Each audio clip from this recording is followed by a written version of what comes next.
College Cardinals. At this time, please direct your attention to the southeast corner of Gregory Arena as North Central College takes a moment to recognize a group of seniors for their hard work and commitment as they prepare to participate in their final home match. Mike Bicolcius. Mike is accompanied by Gene and Ed Bicolcius. He is a four-year member of the Cardinal program, posting a career record of 25 and 38. He is a History, International Relations, and Spanish major from Lorenville, Illinois.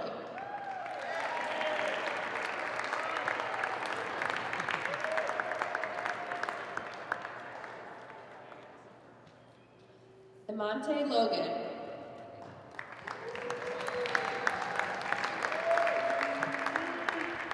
Amante is accompanied by Abe Duran.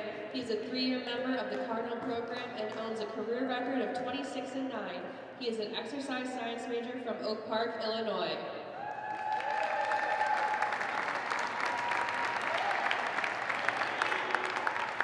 Matt Marcotte.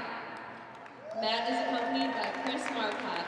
He is a four-year member of the Cardinal program, posting an overall record of 42 and 49. He is a finance major from Bonfield, Illinois.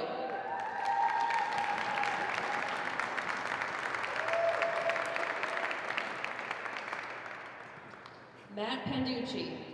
Matt is accompanied by Vince Pizzo. Matt is a three-year member of the Cardinal program and has accumulated a career record of 6 and 13. He is a finance major from Marengo, Illinois. North Central College congratulates all of its senior student athletes and wishes them the very best in their future endeavors.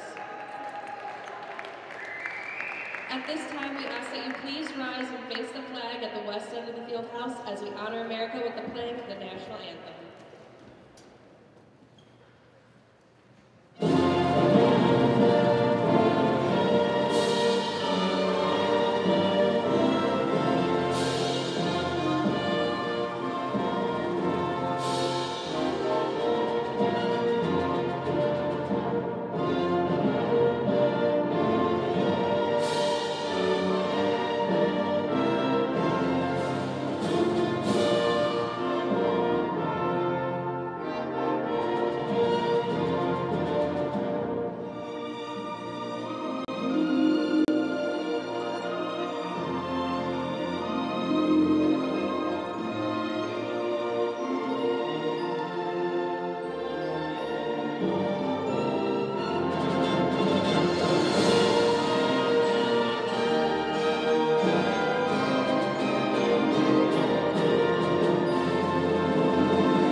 Introducing tonight's varsity lineups. At 125 pounds for Millikin, Brandon Musselman, and for North Central, Mo Mitchell.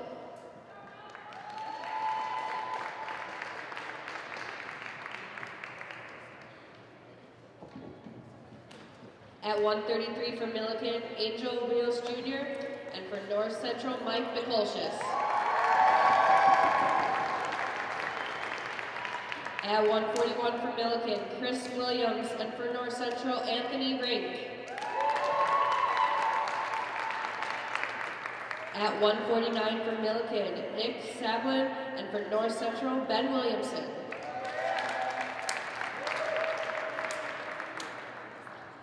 At 157 for Millikin, Noah Justy, and for North Central, Egan Berta. At 165 for Millikin, Blake Tiza, and for North Central, Danny Harris. At 174 for Millikin, Jake Tiza, and for North Central, Matt Marcotte. At 184 for Millikin, Kijan Jennings, and for North Central, Josh Bowie.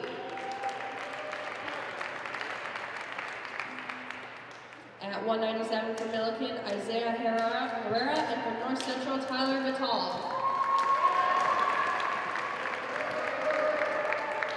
At 285 for Millikin, Millikin, Deontay Drayton, and for North Central, Amante Logan and Adele Ochoa.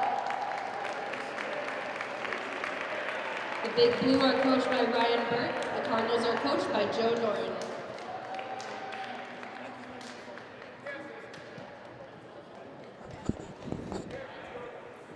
Welcome inside Murner Fieldhouse, everybody. Kevin Jackman alongside one of my favorite friends here on air, Dan Birdie. Thanks for joining me again. We have a presentation of Cardinal Wrestling tonight, and this Cardinal Wrestling team is off to a sensational start, and they're almost near the finish line, Dan, and this is going to be a great match tonight between the Cardinals and Millikin, and hopefully we'll see a sample of what's to come in the postseason. Yeah, great night for North Central Wrestling here with senior night. Always one of the highlights of the season for any team, specifically when you have those college seniors who you've been working with and you see the improvement. As you mentioned, this team has just been on it all season. Undefeated in conference, starting to build into the program that Coach Joe Norton was hoping to make here in his 4th year. So we've got a lot of exciting stuff. We got some good toss-up matches tonight. We get to see a couple nationally ranked guys, so it should be an enjoyable evening. Well, we're going to start right off the bat. 125 pounds, Mo Mitchell, Brandon Musselman is the opening matchup. And Mitchell's off to a mediocre start. He's probably one of the guys in this lineup that Joe Norton would like to see wrestle a little better, but still, young guy. Yeah, if you look at the just statistics on their website, they've got a few guys who they've kind of bounced in and out at that 125 spot. So I don't know, it seems like Norton hasn't quite found the guy. So kind of mix and match. Tonight's Mo Mitchell's turn, Neuqua Valley product. He's sitting at 8-12 this season against Musselman, who is 15-9. Mo Mitchell, a sophomore. Musselman, a freshman. Mo Mitchell being the aggressor. As we always like to remind the audience when we have some college wrestling here on NCTV 17, a few different aspects to it than high school wrestling. You have still 3 periods, but the first period is 3 minutes as opposed to 2 minutes for all the periods, and then the second and third are 2 minutes each, so 7-minute match. Good shot by Musselman. He crawls through there. He's given the 2 points right there for the takedown. Mo Mitchell trying to get back to his base very quickly.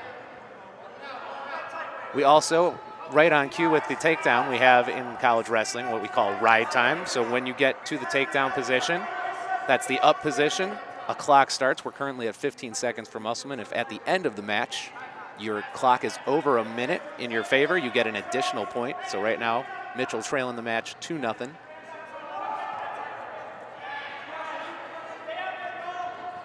And of course, we have the differentiation, as most wrestling fans know, for points for each in a dual meet. A little bit of a different thing from tournaments. Both of these teams coming off of tournaments this weekend. Both were wrestling at the Pete Wilson Invite in Wheaton, one of the most prestigious college wrestling tournaments in the country. North Central kind of split their team up a little bit, sent a few guys to Harper, including last year's national qualifier, Ben Williamson. He was over at Harper with a 5th place finish. Amante Logan highlighting the Pete Wilson reel for North Central by winning the prestigious tournament, which is a really tremendous accomplishment by him, especially considering that he's just started to get into wrestling shape after football season. Just 10 matchups so far this year, and he's off to a pretty good start. Yeah. Hopefully we'll get a chance to talk about him. I don't know if you saw the opening of the broadcast. If you're just joining us, they announced both Adele Ochoa and Amante Logan, so it's kind of up to Joe Norton whether or not he wants to wrestle those two guys or which one he wants to wrestle. But Amante Logan, his senior night, so maybe an edge goes to Logan. I would think he's thinking senior night with Logan, and nice. Oh, looked like a reversal. He was given just the escape point there for Mo Mitchell. Looked like he got behind to get into the takedown position. Joe Norton arguing it right now. I have to agree with Norton right there. It looked, just because he had him wrapped up, and that's what Joe Norton's kind of holding, showing the hand on the head type thing right there. So if that was the case, it would be 2-2. Instead, it is 2-1 in favor of Musselman after the escape point. 20 seconds left in this first 2-minute period. Looks like they might just wait and see and take this into the second. Yeah, a lot of work was being done right there on the mat. Well, Musselman, after he got his takedown, he ended up getting a minute 34 of ride time, but Mo Mitchell was working trying to get out of there. He looked like and he did get out of there, just not the way he wanted it to be. So at the end of one, trailing by 1 is Mo Mitchell against Brandon Musselman. And now he'll elect to start in the up position. Or Musselman elected to start in the down.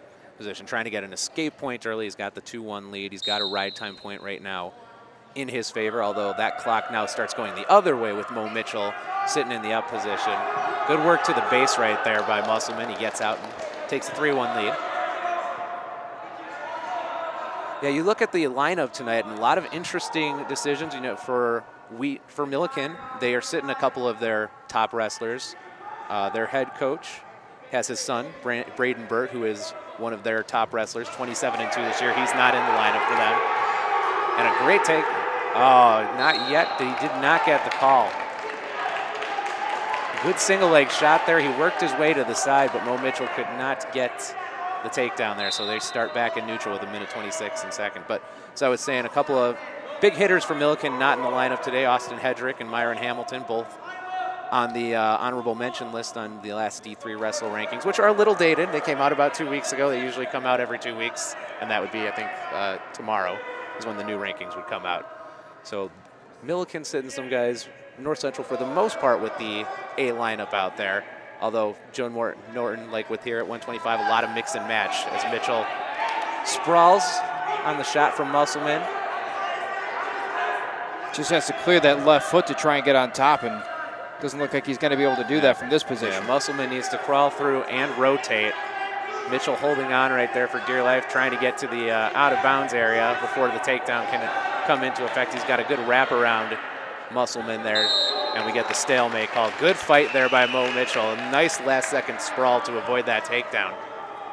Now, one thing we see from this Cardinal coaching staff is a lot of former wrestlers that are currently residing alongside Joe Norton, and two very recent ones in Josh Tardy and Vincent Pizzo. What do those guys bring to the table as freshly graduated wrestlers now on the other side of the mat? Well, you can just say you can relate to the students and to your athletes a little bit better because you've been there recently. You can tell them what it takes. Josh Tardy in particular being a national qualifier when he was at the JUCO level, a national champion at Harper, transferred into North Central, qualified for the national meet. So he has that sort of a pedigree. Vincent Pizzo was a just steady guy. Went from someone who had to work his way into the lineup, and he can show you that if you work under this Joe Norton system, you're going to get better. And you see that if you look at some of the statistics with the upperclassmen.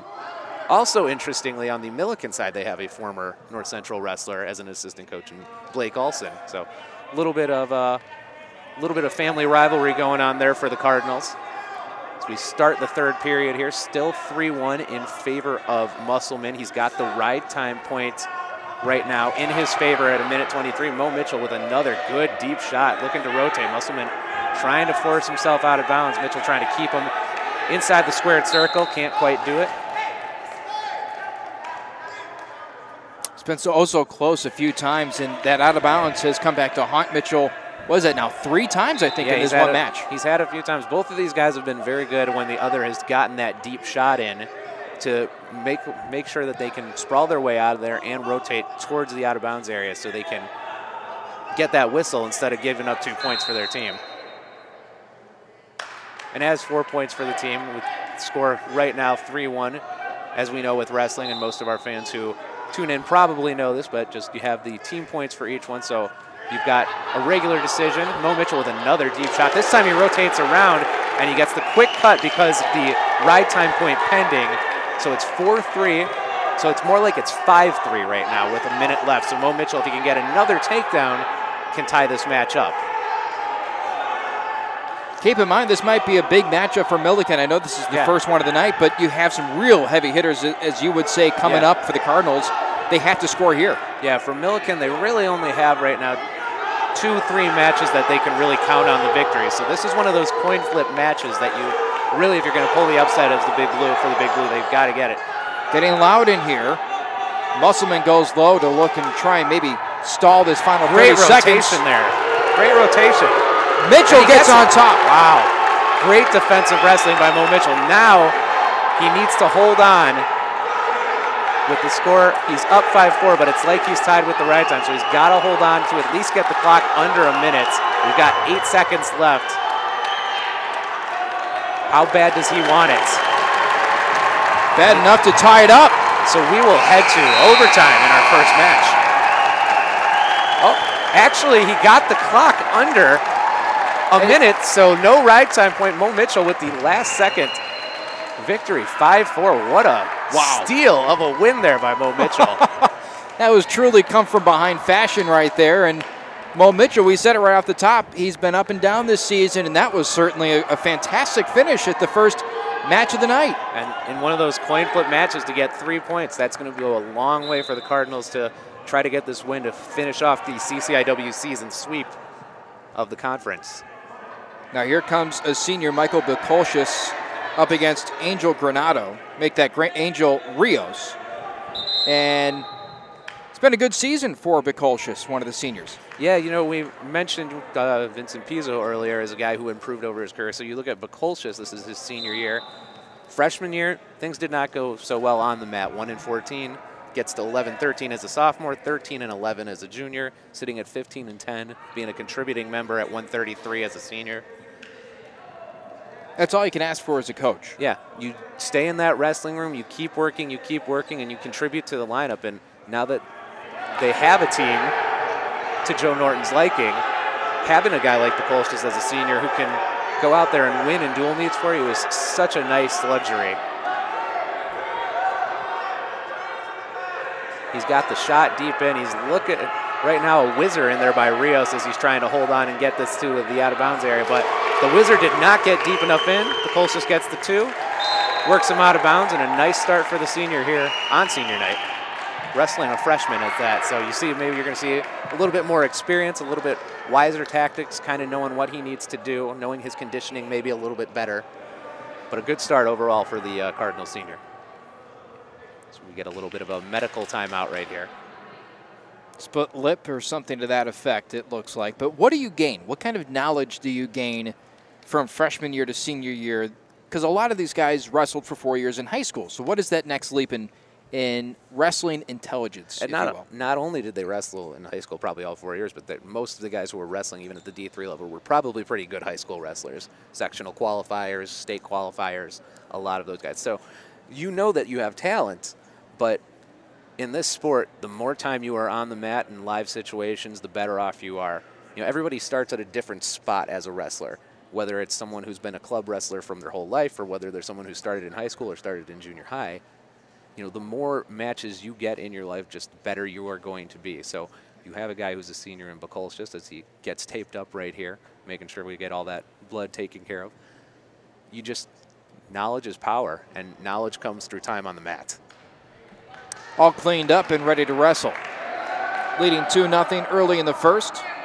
Still a minute 59 to go. That was a quick medical timeout, and that was following a couple of points picked up by the senior. Yeah, last home dual meet, a senior you're going to expect is going to take a stretcher to get him off of the mat. So gets a makeshift headband slapped on the forehead, and he's ready to go. Love accessorizing on senior night.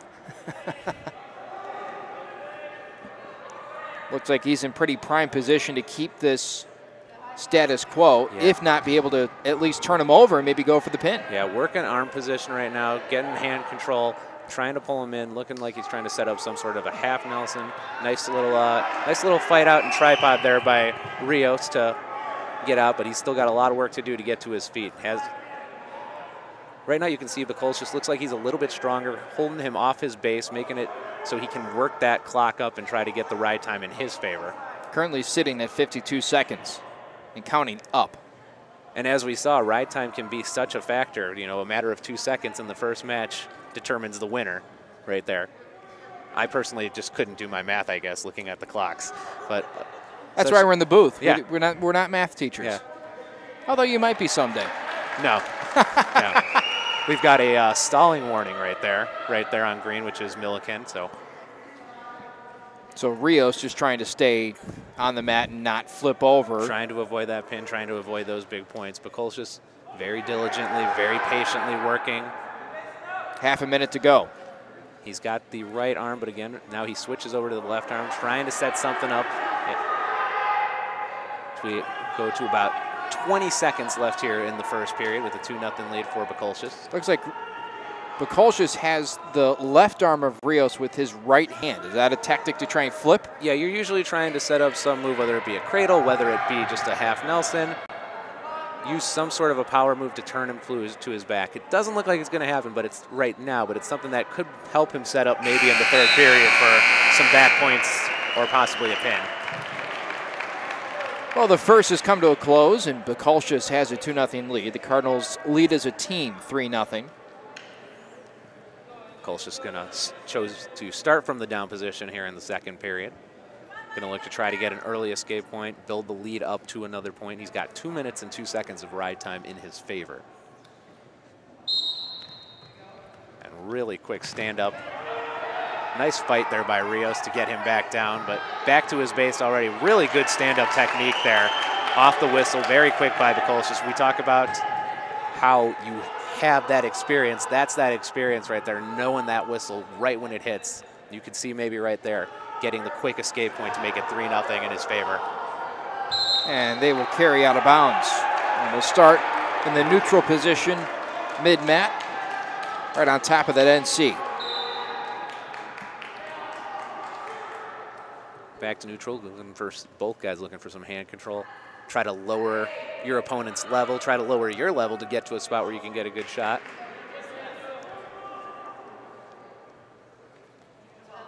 A lot of hand fighting right now and placement on the back of the neck. Yeah, sometimes if you can get that neck control, it allows you to rotate your feet a little bit better. If you can go for a heel pick or some sort of a move. Changing the head level is a very important thing in this sport. Now Bukolshis goes low. We mentioned the level changes. That's what he did right there. He's up, up, up, and then he's down and he's right at the leg. Looks like this is going to go out of bounds, but a good solid shot. They're trying to get the points. Joe Norton begging for him, and he can't get the call. And a stalling tactic, and he was warned in the first, and now he gets dinged for a point here. So it's a 4-0 advantage for Bukolshis. Yeah. And you're really starting to understand this sport, Kevin, seeing the stalling points like that. I'm very impressed. Just watch the hands go up, yeah. and I respond accordingly. Got a good teacher to my left. Half a minute to go here in the second. Trust me, I'm not coaching anytime soon. Well, I don't think I will be either. Again, both guys going through level changes. We have Rios get the shot, good sprawl, and he uses that right to get to the leg for Bukolshis.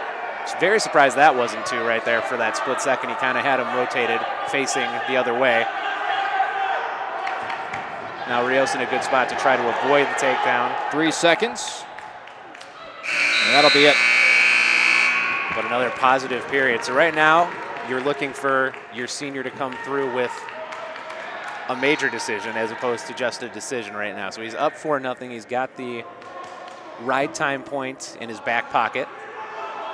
So if he can get a quick takedown, you're going to see a little bit more attacking probably from Bukolshis to try to turn Rios to his back if he can get the takedown.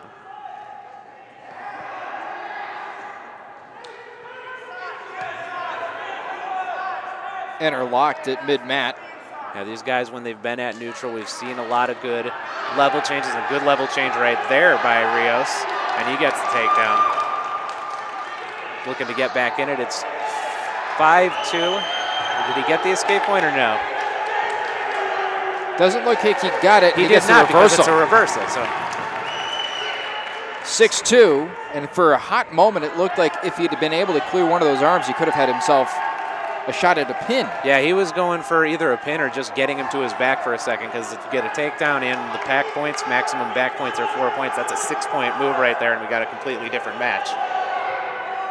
But again, senior versus freshman right there. Bukolshis was able to make the recovery and then very quickly rotate the body to get to the reversal. Little under a minute, 6-2 in favor of Mike Bukolshis, going for the senior night victory. His record right now 15-10. He's got about 40 seconds to pick up more than those 3 points he's ticketed right now, should he hold on.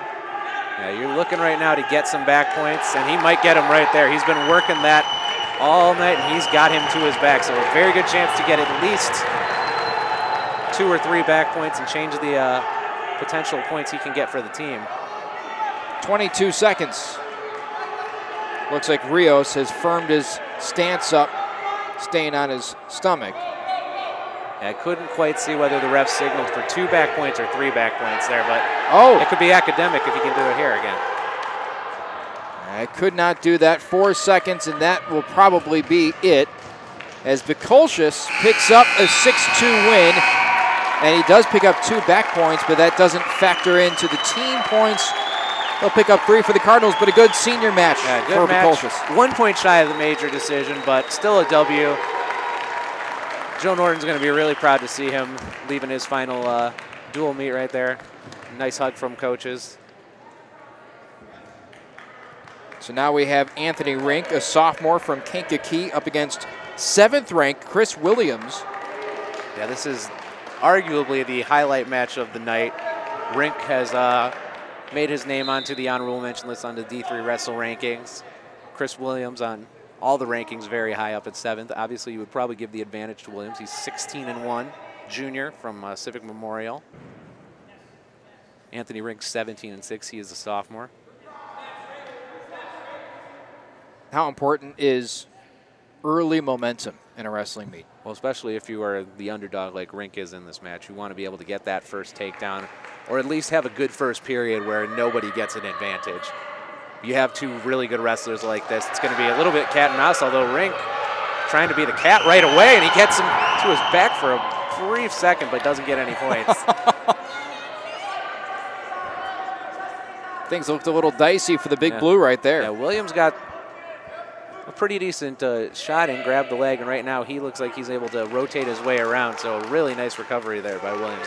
That right there is the difference between Rink, a very good wrestler, and a great wrestler in Williams, is that you almost give it away as Williams, but he finds that way to actually make it into an advantage, and he's up 2-0 early. Rink can't escape. Trying to stay status quo right now. I've never seen somebody wear an arm sleeve on a wrestling mat. I can't say that I've seen that, and I've between high school wrestling that I partook in and all the wrestling that I covered in my time at NCTV between college and high school, never seen an arm sleeve, and definitely have a very big sample of matches to judge from. And then, of course, in the same match, we have Rink wearing a leg sleeve. Yes. Which I don't see quite as often, but I think that's probably more popular. That one I see a little bit more, yeah. Depending on, what's aching and what's not aching, it can be something that you can wear. I've seen those, but yes, not the arm sleeve. Looks like he's about to get up and shoot a J. And there's one basket down here inside Gregory Arena right across the way from us. I feel like it's not at a regulation size either, or regulation height, that basket, so we might get some guys who can dunk in there. Stuck with 50 seconds left, and the Big Blue with Williams has a 2-0 advantage here in this match at 141. Yeah, Williams really trying to get a little head control, try to work the head. You can see he's shooting some legs in there as well, really trying to spread Rink out so he can try to have a move that'll work. Rink's going to be a tough customer, though, with that, since he is a little bit higher caliber opponent than all of the guys. Williams, I'm sure, faces sub-high caliber guys, but this is definitely one of the tougher opponents he'll get in the conference. Williams tries to roll him over, and Rink just goes right with him. Yeah, good reaction there by Rink, making sure bellying out. Stay off your back. We got the stalling warning on Rink right there.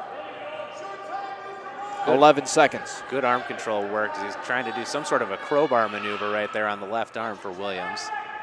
4, 3, 2, 1, and nothing going there. A good way to avoid getting to his back, giving up the big points. Right now, if you're Rink, the goal is to get away.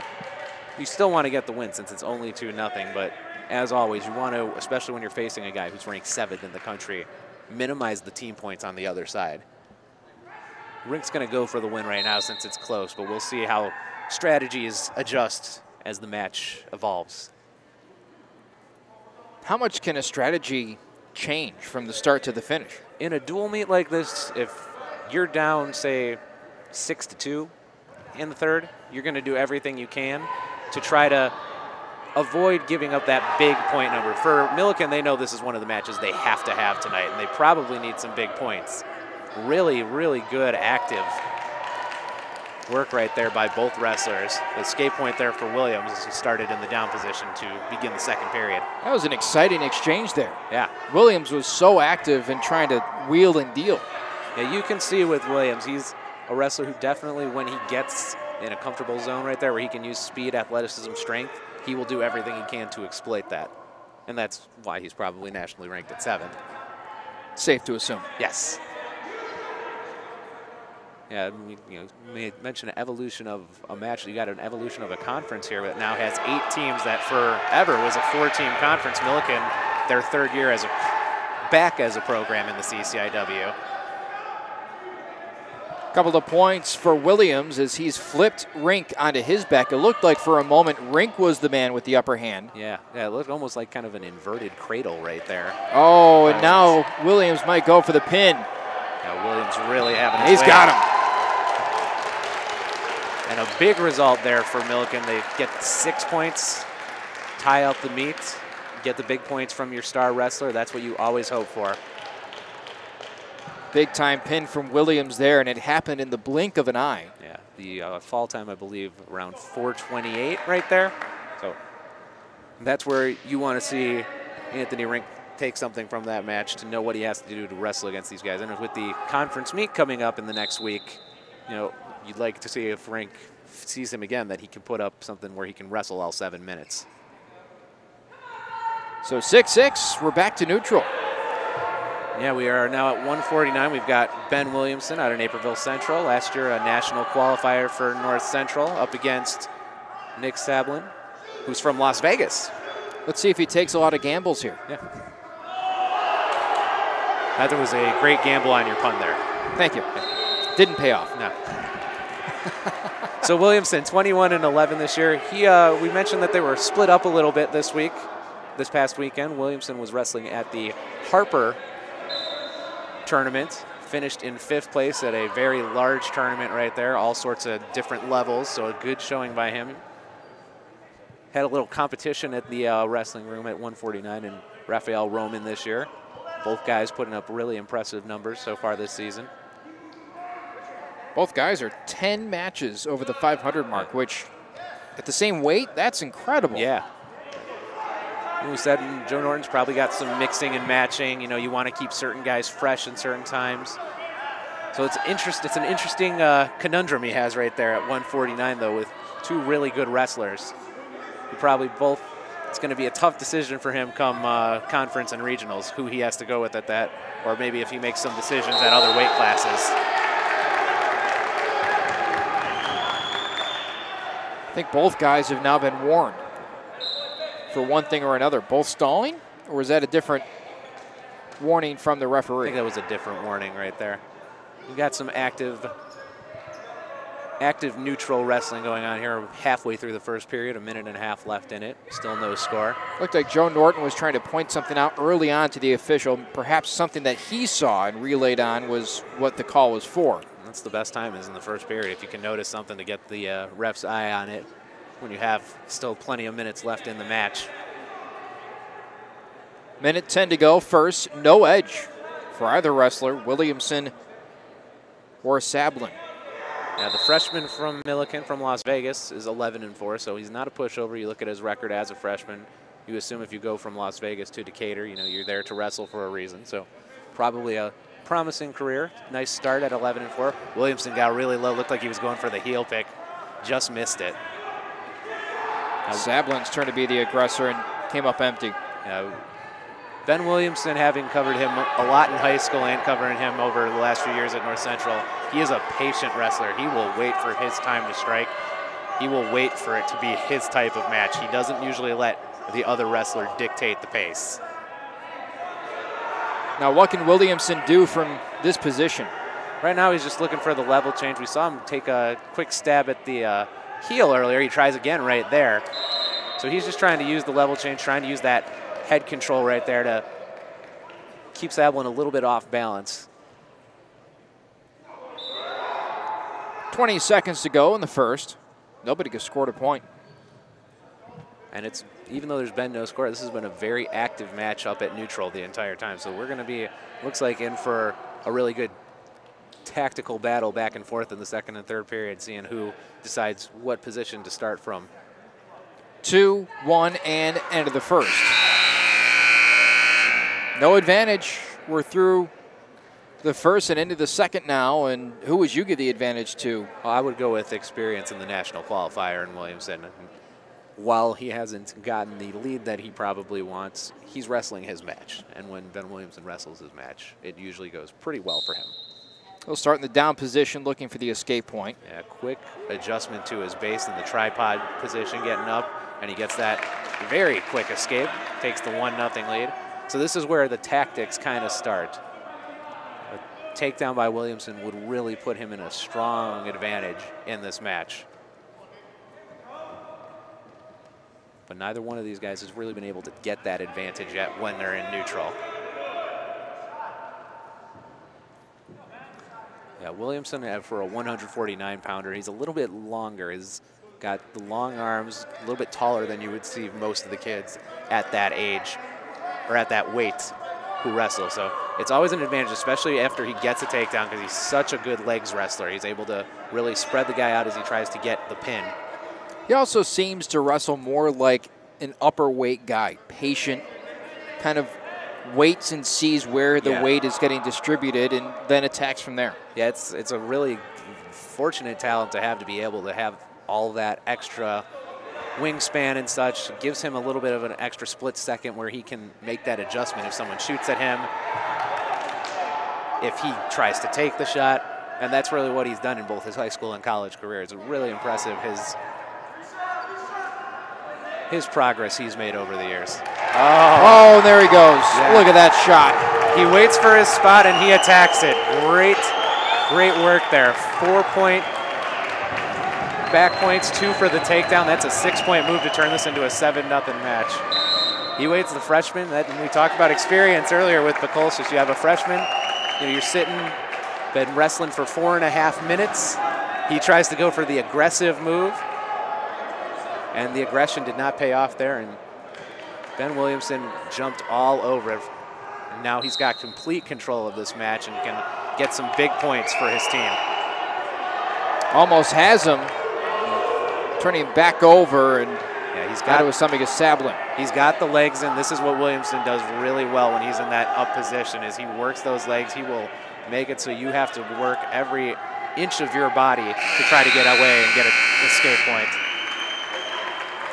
2 periods through, and Williamson capitalizes on 5 seconds of weakness shown by Sablin and takes a 7-0 lead. You know, I mentioned he's a very tactical wrestler. He knows to pick his spots. He's been doing it for, this is now 7 years at the high school and college level against really good competition where he is able to pick those spots, and you see it right there. So great move by the junior from Naperville Central.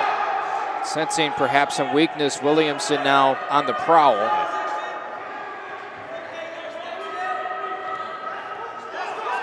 And that carries him out of bounds. It looked like Sablin had an idea of what he wanted to do, and he ran out of real estate. Yeah, and Coach Burt over there decides to start him from neutral. We've seen a little bit more success at neutral for Sablin, aside from the one over-aggressive shot that he took that was a little bit too high of a shot. So you're hoping for some sort of magic. You saw a 6-point move by Williamson. If you're the coach over there at Millikin, you're hoping that your freshman can come up with a 6-point move to get himself back in. That's going to be some wishful thinking, though, against someone who's been to the national meet in the past. Looking for a takedown is Williamson. Yeah, he's been doing a good job working the level changes, slowly wearing his opponent down. If he can get a little bit of leverage, he should be able to work his way around Sablin and get the 2 points to make this a major decision. Good fighting by the freshman, though. He's got some good sprawling, using the lower body to work his way out of there. And almost looked like he's trying to get to that black part of the mat. He was. Williamson did a good job. He wrapped around the right leg for a second, trying to hold him on the mat, but we're going to get back to neutral.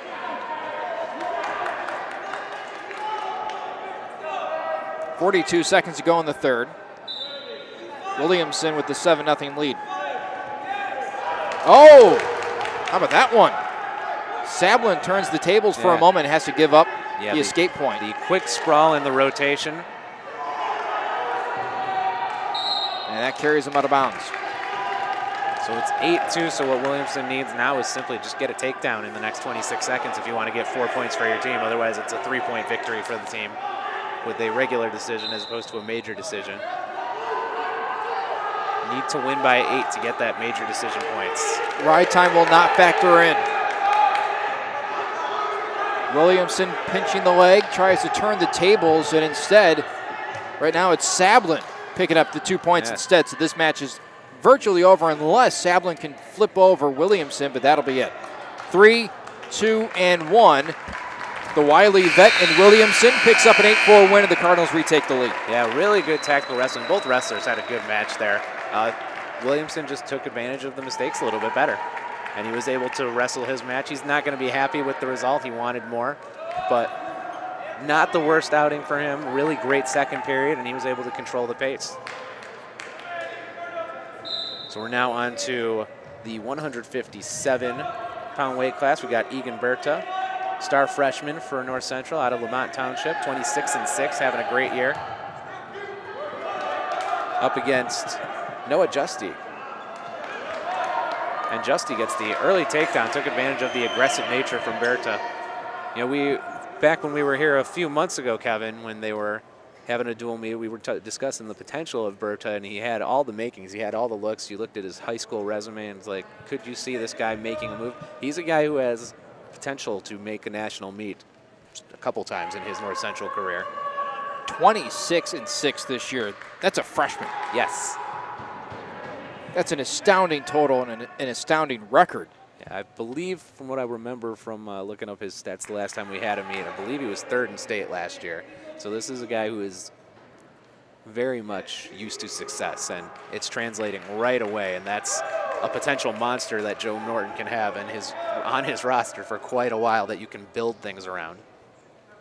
This year, just an unprecedented level of depth for this North Central team. We haven't seen this kind of depth in a number of years, and a lot of it has to do with these freshmen. Yeah. Egan Berta, even Rafael Roman, who didn't wrestle tonight at the 149 poundage, but he's a freshman as well. And we've got some guys that are really getting thrusted out there, and they're performing well. Berta again getting the deep shot in, but a little high on the shot, and he makes the adjustment nicely. He clears the leg. Can he just get himself around? And he does. Yeah, Berta's looked like the better wrestler, but he got a little bit too high on his first shot, which allowed Justy to make the adjustment and was able to get the 2 points. But this time, looks like the somewhat superior wrestling skill. Justy's a 16-12 sophomore. Berta 26-6 as a freshman. But really active stuff right now. Very, very exciting first period here. Both guys have been lifted flat off the ground. Minute and a second to go in this first, and with the advantage right now is Berta, 3-2. Yeah, this is definitely a match that if you're Joe Norton, you want to get this win. You want it to be hopefully a bigger win.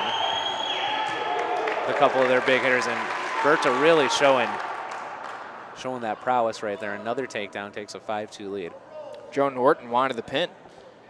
I don't know if Berta had necessarily enough control. Yeah, he had the arm up. He had a chance. It would have had to have been a perfect move, though, and Justy was able to fight his way, got himself bellied out quick enough, leveled out his arm. So you get the escape point there, so it's 5-3 now. But right now, Berta just looking like the better wrestler. Quick level changes, easy single leg takedowns. He's up 7-3. Probably be bigger if, he just made one slight mistake. So this is a near perfect first period for him, aside from the one mistake. And he's got a chance to put up some big points in this match and maybe get himself, with already 3 takedowns in the first period, has a chance if he can keep getting in and out to maybe get himself a tech fall or possibly bigger than that with the pin. Now he's going to try and flip him around. Yeah. Well, if you're going for the tech fall, which I think is something he's going to be going for because he's clearly the superior wrestler here, you need to try to get back points. It's going to make it a lot easier if you can get 4 points in one sitting as opposed to that. So we'll see him. He decides to start down. He'll go for the escape point. Good leg move right there by Justy, but tripoding up, getting the position. He's looking for the reversal and maybe more. He just got it. Yeah. Yeah, when you can get your feet and hands level enough to get your back arched, it's a great position to get a reversal like we just saw there from Berta. So really just good tactical wrestling. He's looking for the back points right now, leading 9-3. He wants to get this. He wants to get this up into at least major decision point by the end of this period, if not more than that. Minute 25 to go here in the second. 9-3 advantage for Berta. Yeah, you were mentioning a minute ago just the depth of this lineup. You've got all sorts of, freshmen, juniors, sophomores, seniors, all at different spots, guys contributing. And you said, when was the last time? The last time was probably Joe Norton's senior year that they had this deep of a team, where they sent 4 guys to nationals that year. Berta finally works his way, gets the back points. He's going to look for more than back points, though, and he gets more than back points. Earns the pin with another phenomenal move.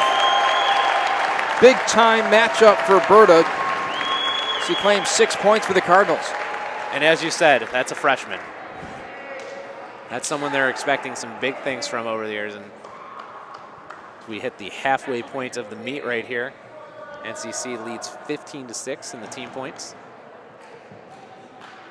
Are we going to have a stoppage? That's the only thing that I looks like they always are. Wonder about, but it doesn't look like it. Yeah, no halftime tonight, I think, with the senior night ceremony, even though it wasn't that long of a ceremony. It was about 2 minutes. Yeah. Sometimes with the home meets, we do get a 10-minute break after the 5th match, but that is not the case here tonight. So we move into 165 pounds. We've got Danny Harris of Lincoln Way Central wrestling for the Cardinals up against Blake Tiza. Back-to-back matches by the Tizas here for Millikin. This is the older brother, Blake. He's a senior out of Lansing, Illinois. He's 11-6 as a senior. Harris, 18-12 as a junior. Mentioned a couple mix and match spots in the lineup for Joe Norton. He's doing that here at 165. He's got Cam Hayes, who also wrestles there, who's got 20 wins this year. Harris has 18 wins at 18-12. Senior Tiza gets the deep shot, but really good sprawl and fight right there. Harris just needs to clear his left leg, and he'll be in a pretty decent position if he can rotate quickly. Got to get the head out from under as well. Looks like we're heading back to neutral.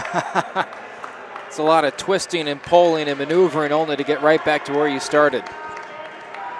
Again, we've seen a lot of active wrestling here and from the neutral position from both these teams. That tells you that in both wrestling rooms, you've got coaches who are preaching endurance, movement, because if you're moving that quickly and at the beginning of a match, you best be having some really good stamina. So I'm guessing that both of these teams have pretty good conditioning programs. Tiza again gets a deep leg shot in. Harris again trying to fight out. Good head control there by Tiza. Minute 18 to go in the first. No advantage for either wrestler. It looks like Tiza's awfully close to getting favorable position. Yeah, Harris holding on to Tiza's right leg for dear life right there. He doesn't want to give away the early points. Getting closer and closer. Tiza is to wheeling around and picking up 2, but now we get stalemate. Yep. Good fight there by Harris. It's shot really deep in. That's a tough thing to hold off.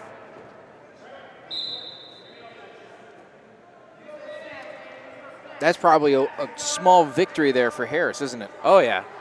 And, we've mentioned a few times with guys who improve over the years. With Harris, this is his junior year. He's 18-12 as a freshman. He only saw the live mat 5 times, went 1-4 last year. Got a little bit more mat time, went 10-9, and now he's contributing member at 18-12, someone you can count on here and there to get some nice points for you, whether it be in a tournament or a dual meet like tonight. Half a minute to go. No points awarded so far in this one. Yeah, we've seen a lot of, again, active wrestling from neutral. Blake Tiza has been able to get a couple of the deeper shots, but we've seen some good defensive wrestling after that by Danny Harris. So we'll see how this, really good attempt at the heel pick, just missed it. 3, 2, and 1, and we'll end the first without a score. Harris with a good job avoiding a couple of early points given up to Tiza, and it's still 0-0, and it seems like anybody's match right now. Yeah, and we'll see. The last match we had was 0-0 after 1, and we had a lot of active wrestling it was 2 matches ago at 149. But I don't think that we have anyone who's got that big tactical advantage in this. I think these are 2 pretty evenly matched wrestlers. Really quick to his base. Nice escape there by Danny Harris. And finally, we have an advantage, 1-0 for the NCC wrestler. So yeah, now when they're back at neutral, this is where things get a little bit interesting, is when you have a 0-0 first period, someone gets that quick escape point. Who can take the advantage? Tiza's been the more active wrestler in neutral. A little bit more offensive, but Harris has been really good when he's been close, but that time the sprawling cannot get him, so he's going to look to belly out, avoid getting to his back. The 2-1 lead there for Blake Tiza, with his brother Jake coming up next for Millikin. 2-1 lead, and keep in mind that it should be Tiza's decision here in the third coming up to start either in the down position or in the neutral position. That takedown is a big advantage for him, because if it stays at 2-1 and he starts from down and can get that escape point, he's got a position where he has to be taken down. If he can get some back points, then it's really a big thing, but a potential for a reversal. Nice escape. Really needed to get an escape there to have a shot to give himself a decent chance to get a win in the third period for Danny Harris. Now the question is, he's been the defensive wrestler, so he tries to go a little offensive right there. Tiza standing up a little bit more upright. Looks like he's got a little bit more in the tank right now. Really good move right there, going into the single leg. Another takedown, 2 points awarded to Tiza.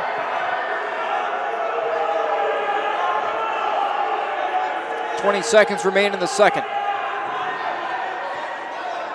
And there's an escape point. So 4-3. So what you're looking for right now is if you can get your leg out, if you're Harris, you can get a quick rotation and maybe steal a takedown. 6 seconds left, and 2 points awarded to Tiza as he just barely stays in bounds. Good awareness on the mat. Yeah, very good. That's what you expect out of your seniors right there, and he had that awareness. Blake Tiza, definitely the more active wrestler. It looks like he's got the advantage here at 6-3. He's got decision to make to start the period. He's going to start from down, try to build up the lead a little bit. How often does this backfire, starting in the down position? Most of the time, you know, if you have the confidence to do it, especially with the lead, to try to build it, what he's trying to do is get a point and maybe a couple more takedowns after that to go for the major decision. Oof. Yeah, there has to be a pretty big discrepancy in talent for it to backfire. And we've got two relatively even wrestlers here. Tiza probably a little bit sharper, a little bit more in the conditioning right here. As you can see, he's been a little more active in the second and third period after both were very much going at it in the first period. Tiza's got that low single leg level change down, but really had almost a chance to turn the tables there by Harris. That would have completely flipped the script of this match. If he had been able to lock up Tiza's head, he had a cradle waiting for some back points. Coaching staff explodes. They knew he was close just like you did. Yeah, there was a mistake right there by Tiza. So that's the difference right there between a Ben Williamson who's been to a national meet. We saw in his match, one mistake, he's able to get 6 points out of it. Right there, Danny Harris got the big had the mistake and had the chance and just couldn't manage to get it, and it's 2 points for Tiza instead. Still 9-3 with 48 seconds to go in the third. Ride time points in Tiza's favor at 1:35 right now, so he should have that on lockdown. That's a 7-point discrepancy there, so he needs one more to pick up that major decision. So if you are Coach Burt over there for Millikin, at this point I would just say cut him and go for the takedown to try to make it an 8-point win. We'll see if they do that. 24 seconds left. Tiza, if you're going to do that, you got to do it soon. Yeah. We'll see here with the stoppage if he just tells him to let him go. He's had more luck from neutral than trying to turn him to his back, so it means the logical decision, but seems like they want to go for the pin. Thinking about trying to win the meet, maybe that's the best way, is you got to get the pins. Lifts him, drops him, and almost gets him in the right positioning. Yeah, Harris actually grabbed the leg pretty nicely. If he can elevate, he might be able to get a takedown before this ends. It would be academic regardless, but no extra point awarded as time expires, so it's a 10-3 win with the ride time point coming into play.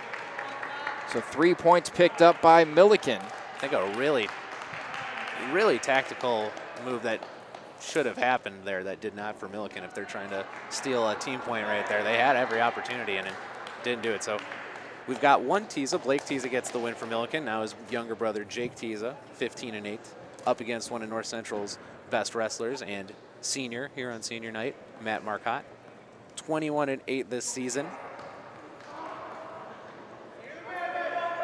He's had a great year, and he's just, it seems like he's been here forever. That's how long he's been in the varsity lineup. He's gotten matches all 4 years.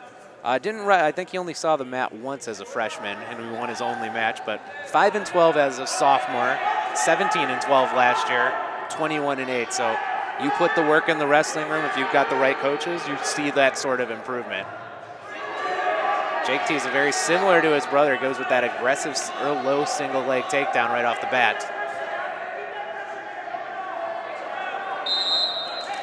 Marcotte has wrestled in 3 different weight classes over the course of the last 4 years, starting at the 184 his freshman year, then bouncing back and forth between 174 and 165, and he seems to have settled into the 174 role.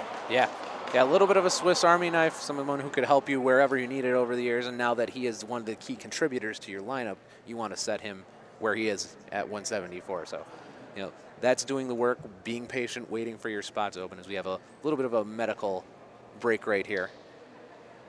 Training staff will tend to Jake Tiza. Looks like they will briefly look at the mat, and they didn't see anything, so we're good on that front. Just a matter of making sure the bleeding stops for Tiza. Boy, they get these guys cleaned up so fast. Most of the time it's pretty, terrible pun, cut and dry when it comes to that stuff on the mat. So, and you gave me some flack earlier for making a bad pun. Oh, look at this. Big move by Marcotte. Great single leg. Able to get enough leverage on it where he can actually kick him down. That's something you don't see too much at the college level. That's something you'll see at the high school level when you have a wrestler who's a little bit better than his opponent. So really impressive move right there by Marcotte to take the lead. And you can see the strength, the upper body right now. He's got a strong wrestler in there in Jake Tiza against him, and he's able to have some moves that didn't work out quite there to get the pin, but I saw a couple elements of moves that might pay off in the second or third period if he tries to get the big points for his team.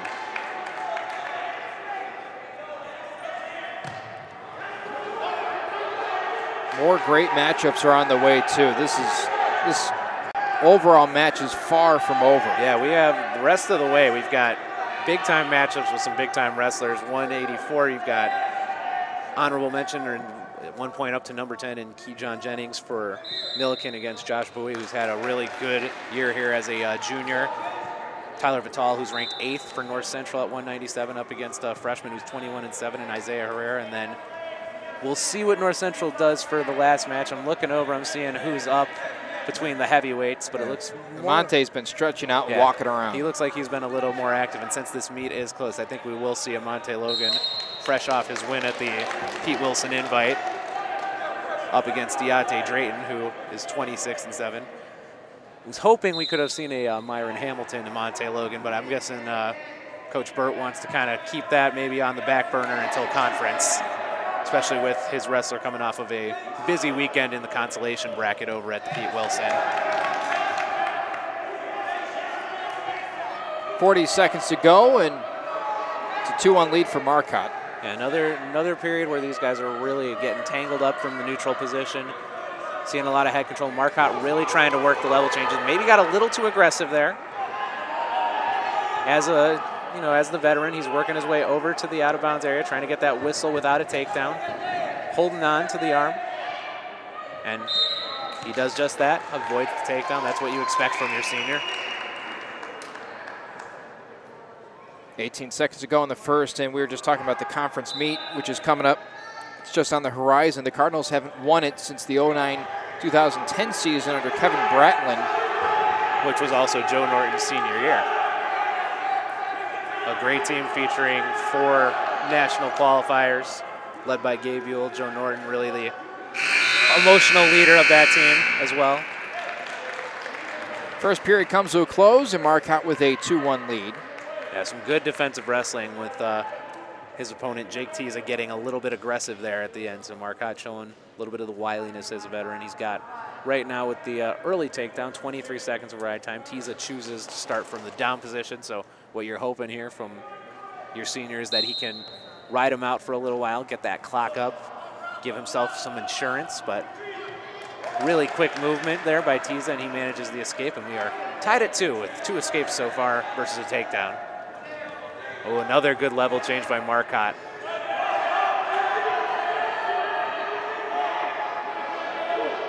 Tiza making some nice adjustments, though, off of his sprawls. Both coaching staffs are barking instructions in from the sideline. Yeah, this is definitely a very big match right here.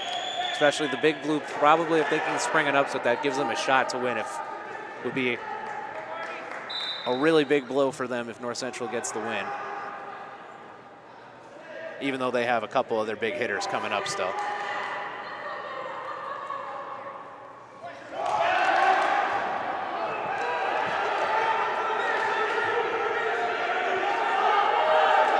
Marcotte trying to pivot around. Yeah, it's really interesting. He's gotten a couple low shots in, and I've seen the adjustment by Tiza. Really smart adjustment off the sprawl. He's got like a split second where Marcotte's been a little vulnerable. But Marcotte kind of took advantage of Tiza doing that the last 2-3 times there. So Tiza then gets aggressive after he avoids the takedown. Marcotte, I think, noticed that. He made the adjustment, and he was able to kind of get close to a takedown off of his sprawl. So really good game of cat and mouse going on right now between these two. Oh, nice deep shot there by Marcotte. Almost has him, just has to finish the move, and now his head's stuck underneath. Yeah, right now he's looking to clear his legs, get turned around, and then he can get himself 2 more points. Both guys a little bit vulnerable. If Marcotte can turn him at the right time, he could have had a chance to maybe get some back points, but Tiza bellies out quickly, just giving up the 2 instead. But Marcotte with a really good deep shot. We've seen him with that low shot so far in this match. Come very close several times, and he gets his second takedown right there. Now he's got his legs, he's got the legs in. He's looking for something real dangerous right there that can get him some back points. 5 seconds left in the period. We'll see if he can turn it before it. Looks like he's run out of time. So to the third we go, and Marcotte with a 4-2 lead. Productive period from there, you know, a couple good adjustments between the 2 wrestlers, but Marcotte with that takedown, he also works his ride time up to a minute. So he's gonna start from down right here. Joe Norton looking for the escape point, not worried about the ride time point as well, just trying to get his senior the victory here on senior night. 2 minutes to go. That's the first time he's been in the down position. Really good base, gets the hand control. That's exactly how you try to coach it right there. As we get to the heavier weights, you're going to see a little more strength instead of speed from that. So he used the strength really well there. So some strategy here for Millikin as, well, trailing by 3. Tiza's going to have to not only get a fall, but 2. Yeah, Tiza's going to have to be the aggressor. And at least from neutral, it's been Marcotte who's been the aggressor the entire match. So it's tough to see his path to victory outside of Marcotte making just a really drastic mistake, which you just don't expect from your senior on senior night. Gets another really deep single leg in. If he can get the leverage, he's got him. Looks to clear the head. It's very similar to the last takedown he got. Just very slowly works him. Has a chance to get maybe big pinpoints right there. Oh, he almost had it. Very similar to the last takedown. He made the adjustment, just almost missed it. But he gets 7-2 lead and has complete control of the match now. 45 ticks remaining. Ride time up to a minute now, so Joe Norton's gamble pays off on a couple fronts, getting an extra point. He's looking for back points. On senior night, she's getting close.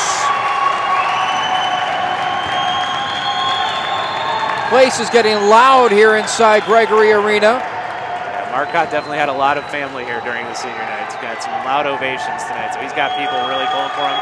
See if he gets any points for the back point.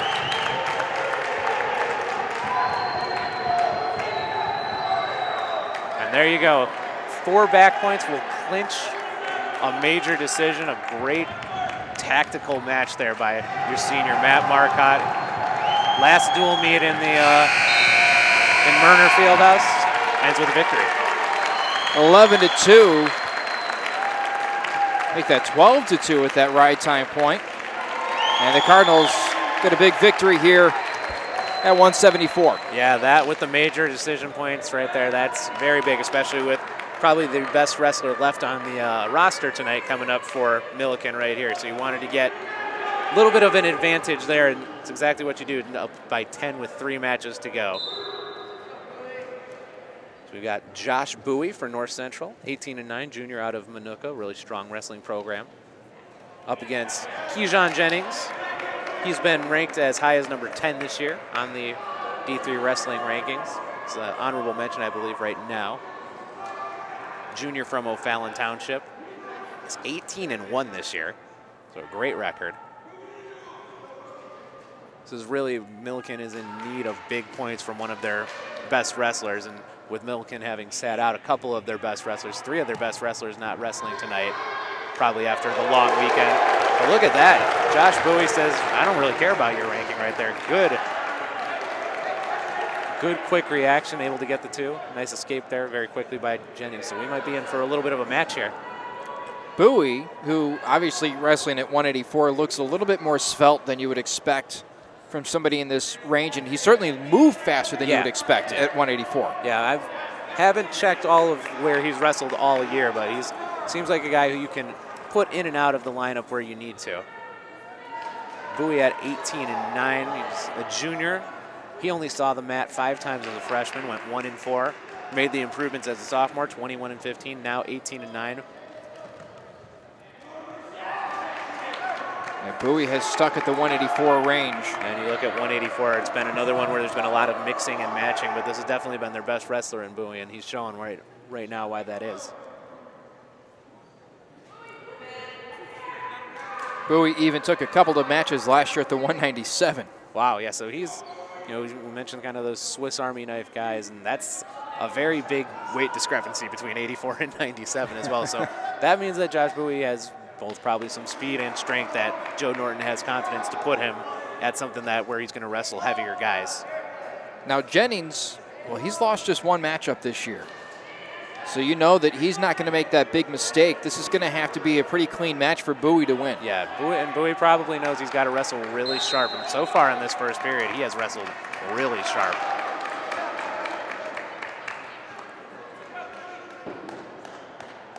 And really, this is kind of the last gasp right here for the Big Blue if they are looking to get a win tonight in the dual meet, as they need one of their star wrestlers to give them some star wrestler points. Early on, Josh Bowie not cooperating, leading 2-1.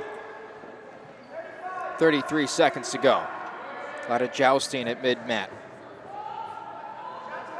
Bowie staying low. He doesn't want to get himself out of position where his legs are a little bit vulnerable. So he's getting a little bit defensive right now. We'll see if that works out in his advantage. Good hand control worked by Jennings. Interesting back and forth right now with about 10 seconds left in the period. 6 seconds. And it looks like we'll go into the second with North Central with the 2-1 lead. Josh Bowie, you can see he's wrestling a little bit more confident than you would think someone against a 18-1 wrestler who has been up in the rankings for most of the year.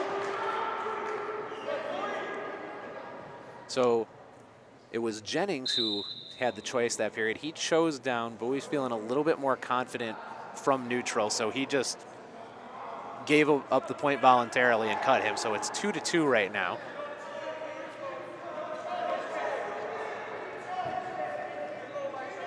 Very low stance right there by Bowie. Interesting tactic. Don't see too many guys get that low. But it's worked for him in terms of sprawling like he did just there. As Jennings gets aggressive, he's been able, that's how he got his takedown, was Jennings got a little too aggressive. Bowie had the quick rotation. Now Bowie looking to get some arm control. Good adjustment by Jennings there. He saw that Bowie was trying to stay low, so he's trying to keep him low to his advantage. Jennings looked over to the bench like he was frustrated with something that Bowie was doing.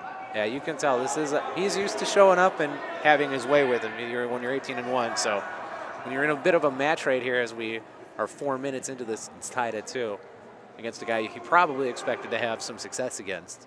A little frustration creeping in.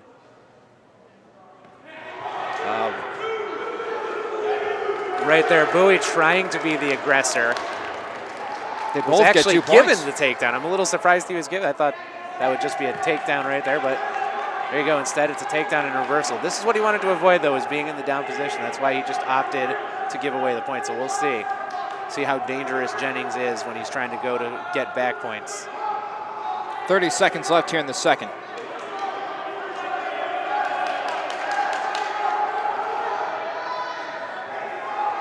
Trying to spread out Bowie. Yeah, spread him out, bring in that left arm, have some options there with the legs, with the head, what you want to do to get the pin. Bowie bellying out really hard, trying to work as hard as he can to stay off of his back.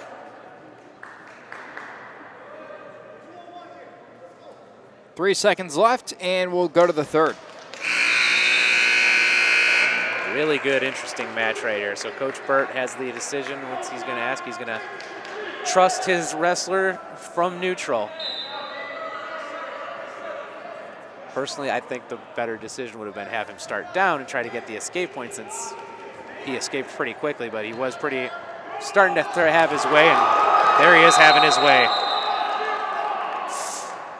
And Bowie's down with a knee injury. 2 points for Bowie. Make that 2 points for Jennings. Yeah, that might, he went to turn him to his back. Bowie's right leg got stuck a little bit there on the mat, so. Jennings looks upset that Bowie came up with an injury, because he was awfully close to a pin. Yeah, he had him on his back, but right now, got to reel that in, because it looks like we might have an actual serious injury here for Josh Bowie. Training staff is tending to the junior from Shorewood, Illinois. Continues to hold that knee. The Cardinals so far tonight leading as a team 19-9. But a win tonight in the grand scheme of things isn't necessarily all that important. Health as you approach the postseason is, and that's why you hear absolute silence inside Murner Fieldhouse. Yeah, you want to have your best guys going into the postseason, and this would be a really big blow to that. And Josh Bowie was wrestling a really great match there too against a top-tier opponent. Trying to get up. We'll give him some time. We'll step aside. We're going to take a break. We'll be right back on NCTV 17.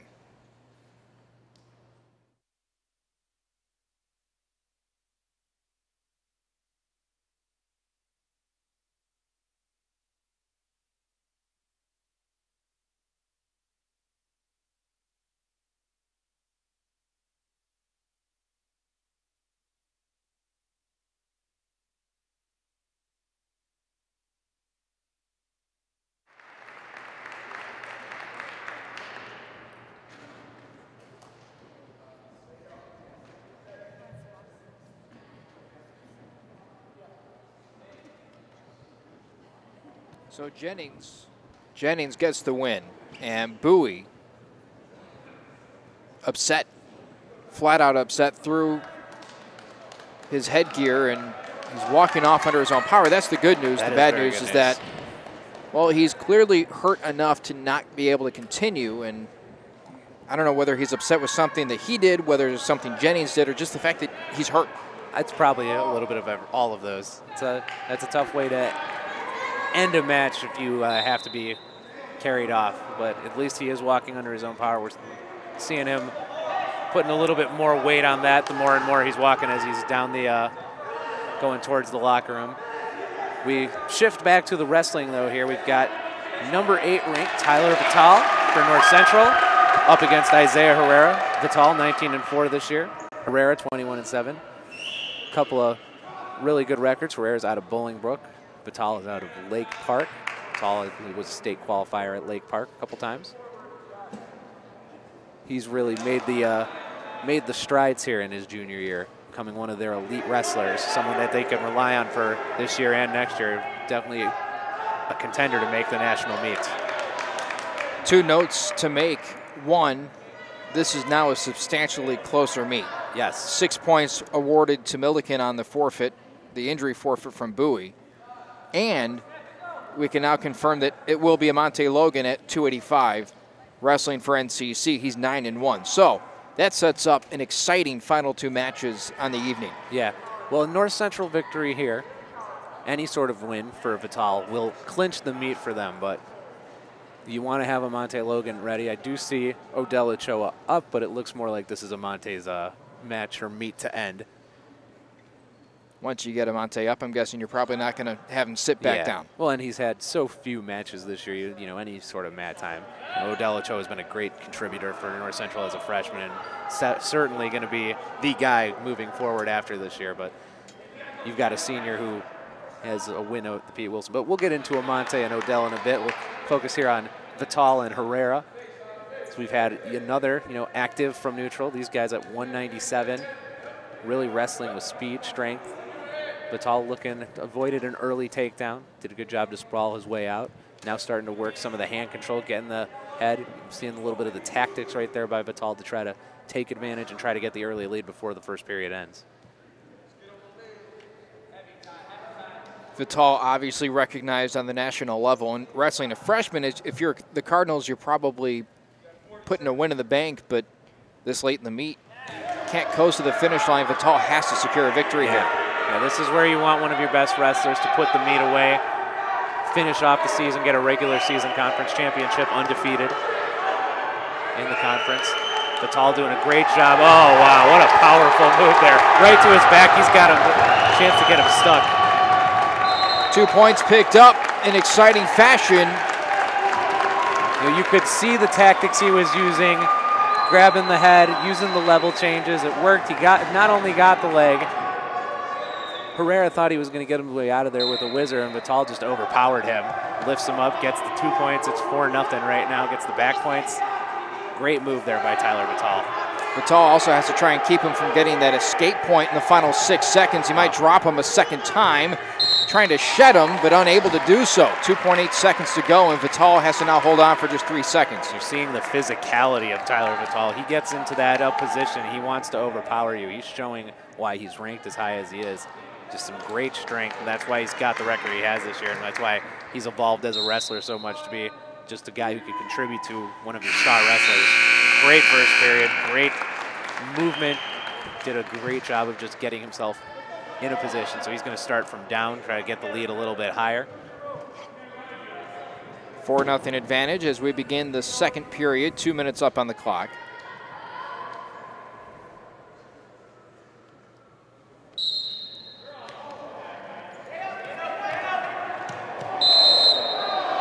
Warning assessed to Millikin. Yeah, a little bit too chippy right there from Herrera when they got out of bounds. You got to get control of that. Good decision there by the ref to get the caution on early. Make sure that two guys who are clearly getting a little antsy at each other don't get things over the line here. An escape point granted to Vital as they wind their way out of bounds again.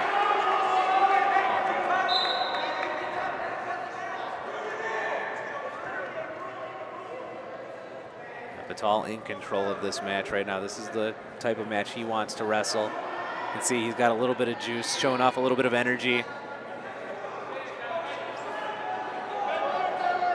This is definitely the makings of a guy who looks like he wants to be wrestling at that national meet in March. It's gotten closer and closer over the course of the last 3 years, and this might be the last 2 years, and this might be the year he does it. Yeah, very good chance to break through. Just seeing the style he's wrestling with, seeing the confidence he's wrestling with, using speed and strength, level changes, doing all the things that you want to see out of a guy who's moving from the good level to the elite level. Try to dip and rip, and now the battle on the mat. Vital trying to wheel around and almost off the mat. And we do have to remember, even though he's a freshman, Herrera's won 21 matches as a freshman, so he's not going to just roll over and let this go Vital's way just because Vital's the guy who's ranked. We saw that in the last match as well. Cardinals lead the match overall, 19-15. Vital leads 5-0 here in the second with 36 seconds to go.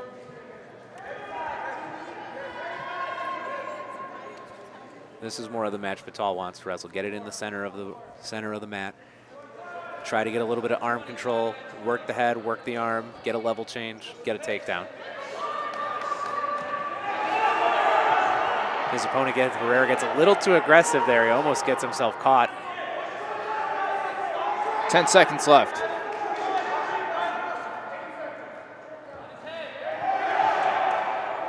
3, 2, one. No. You can see Vital's feeling good right now. Really good quick movement there at the end of the second period after 5 minutes of wrestling. Herrera chooses to start from neutral. Hoping he can catch a mistake by his opponent. Vital hasn't made any. And yeah, that's the catch-22 there. Again, using that arm control, very similar to his first takedown in the match. Over to his back, let's see if he can get it. Oh, he almost had him stuck. They go out of bounds, but let's see if he gets any back points for that. He does, so he's up 9-0. If only that mat was about 3 feet wider.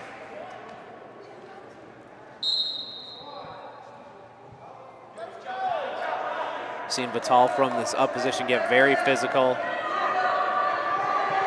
He's looking to do it again, use the leverage. Herrera that time able to get his right foot, get some good placement there. He gets out, gets his first point, 9-1. So right now, if you are, even though it won't help you in the meet, you want to build your freshman's confidence and hope he can get out of here without a major decision. And if Millikin still hopes to win the overall match, he needs a pin, which doesn't look even close to being feasible right now. It is pretty much not feasible at this point. Tyler Vital has wrestled a near perfect match against a quality opponent.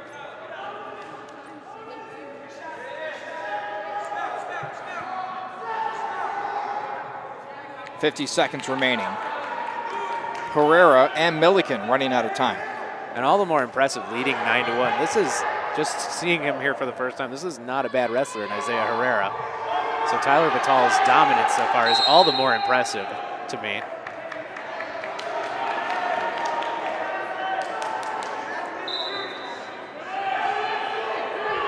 Good, smart tactic right off the whistle by Herrera. So Vital's going to look to power his way over. I think he's going to try to go to some sort of a reversal move into a pin. Oh no, he just goes up to his base and gets the escape. Now the superior strength coming in. Looks to clear that left leg. He's going to get the takedown. He's going to try to go for more than a takedown. It's now 12-3, 6 seconds to go, and that'll be it for the match. And the Cardinals have clinched a victory over Millikin tonight.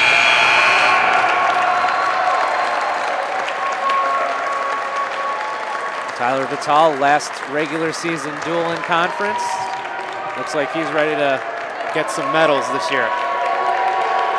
CCIW meet coming up, the regional meet. And now we have the highlight of senior night, one of the highlights of senior night, Monte Logan. 9-1 coming off of the Pete Wilson Invite Championship, one of the most prestigious small college wrestling tournaments in the country. He's up against Deontay Drayton, a freshman from Marist, who's 26-7. Marist is an amazing program in the state of Illinois. So this is a guy who's used to success, but he's facing off against a senior and a freshman. I would not be surprised if this match is over in a hurry. This is active for 285. Oh, yeah. Usually it's slow and trudging and just a couple of guys locked up together. I mean, you have the background of Monte Logan on the football field, so we know that he's someone who probably has a little bit of speed if you're being recruited by Jeff Thorne. Someone with explosiveness. So we've seen the last couple of years of Monte Logan's improvements. Came very close to qualifying for nationals last year. That's got to be his goal here as a senior, is to get there. It's such a tough thing for him because he goes from football to wrestling. Getting into wrestling shape out of football is one of the toughest things you can do, especially when you're wrestling at heavyweight. 2 minutes to go in the first. Logan with a 2-1 lead, and it slowed down considerably in the last 30 seconds. Yeah, while Logan was doing football, holding down the fort at 285 was freshman Odell Ochoa, who's had a great 20-7 season. So he was potentially up to maybe wrestle tonight. But Joe Norton had both guys weigh in. He made the decision, with it being a close meet, I'm guessing, to go with Amante. Also want to get Amante some mat time. There's the speed right there. Quickness with the feet. I'm guessing for Drayton that move works 98% of the time, but you're facing a more elite wrestler here. Monte Logan has that quickness, has that football athleticism, has a 4-2 lead as well.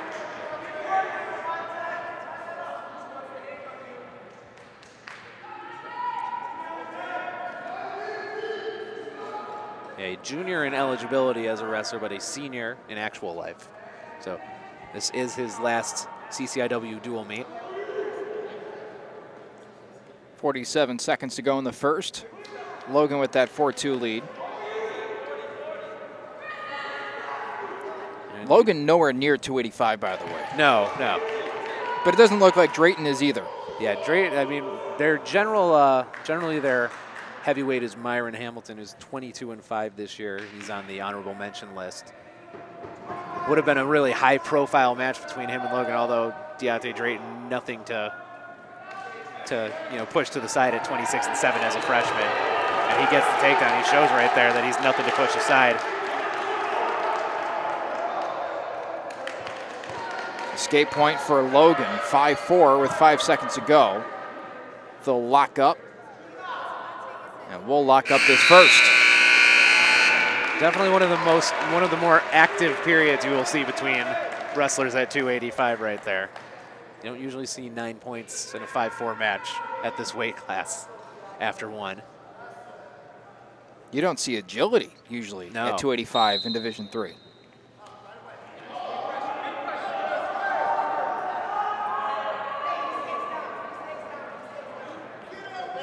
Logan trying to prevent that escape point. He'll try and just muscle Drayton to the ground. Yeah, you want to see if Amante can work him to his back, maybe get the pin, at least work that ride time clock up. This is where that strength that he has from being a football player and a wrestler comes in handy for you. And his ability to get pins is so impressive. That's part of what he does really well.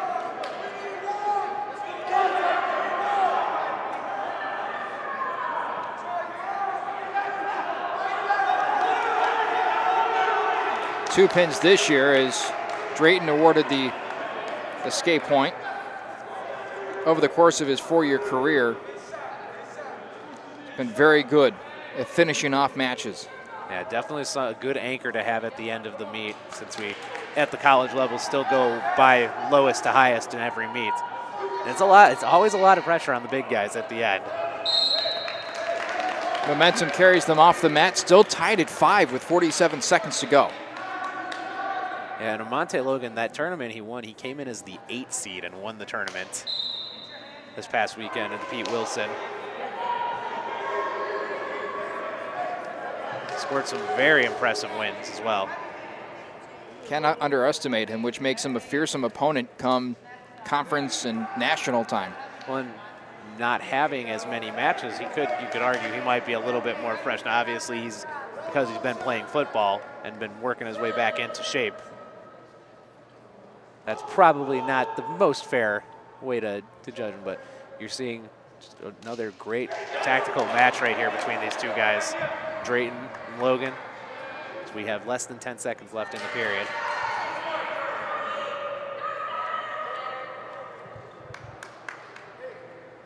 And we'll go to a third.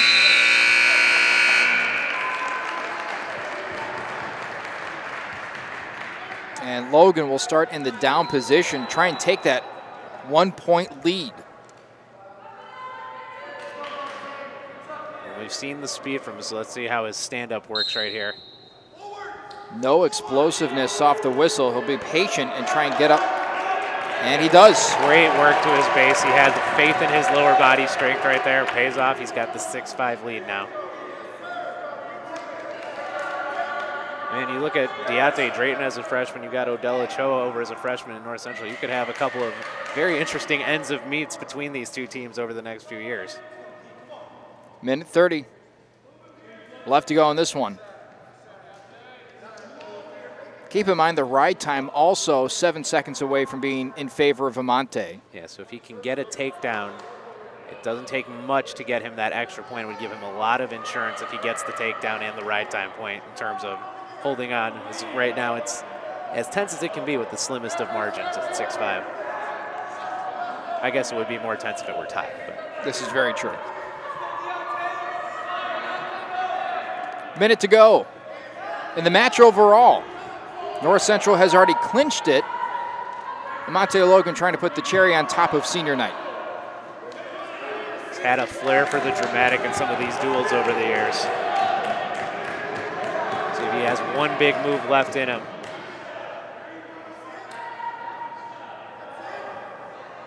"36 seconds. They're all locked up right here. Monte looking to get an underhook in, trying to set something up through the shoulder, make his way so he can get a throw to the back. I think Monte wants to get big points here before this ends. He's got 20 seconds to go and disengages. Well, this is where things get exciting right here. You got an aggressive move right there by Drayton. And Monte is able to sprawl quickly using that speed, that explosiveness. And he gets the takedown to put this meet away. Fans rise to their feet as the third comes to an end, and Amante wins 8-5, locking up the win for the Cardinals, 25-15. Good match overall for North Central. Really good meet for them. A great match there to end. Really two solid wrestlers. You're going to see Deontay Trayton as a foe for North Central for the years, but Amante Logan, as you said, putting that cherry on the Sunday right there on senior night, getting a senior with the win, getting some much needed mat time before we get into the postseason. So Joe Norton's got to be happy with a lot of the things he saw, especially from some of his elite wrestlers tonight, like Ben Williamson, his national qualifier, Matt Marcotte, 21-8, gets a nice win as a senior, gets a major decision. You've got Tyler Vital, who had just a fantastically dominant matchup. So up and down the lineup, we've mentioned how deep this is. He's got so many people he can plug in. All three of the seniors who were on the mat tonight scored victories. It's just something that you got to smile about if you are Coach Joe Norton right there. Week away from the CCIW championships, and you've got to think this Cardinal team is a favorite. They are definitely there. They ran the table, won every dual meet. There are some very good teams. This Millikin team, when they have their whole lineup in, will be quite a force. We saw a few months back, Augustana, they've got some guys in their lineup. It's an interesting dynamic now, and I'm sure it's been interesting recruiting-wise over the last 3 years now that this conference has expanded in wrestling after so many years of it just being 4 teams. I believe they added a 5th team 3 years ago, and now they're up to 8. So you have a lot of different dynamics. You'll have a nice big bracket with 8 people in there on each team. So it should be quite a tight finish, but North Central doesn't just want to have a regular season championship. They want to win both CCIW championships. That would be a really nice achievement for both the staff and the wrestlers to have that deep lineup kind of show why it's been so successful in the dual meets. And they get to perform here. It'll be a week from today here inside Gregory Arena on their home mat. We're looking forward to it. Thanks so much for joining me, Dan Birdie. We appreciate it. Hopefully you enjoyed senior night here inside Gregory Arena on NCTV 17. I want to thank our staff, Caleb Donaldson back at the NCTV 17 studios, Gabriel McDonough here on camera, and our producer tonight. I'm Kevin Jackman saying so long. We'll see you Saturday, a double feature of basketball on NCTV 17 and on NCTV17.com.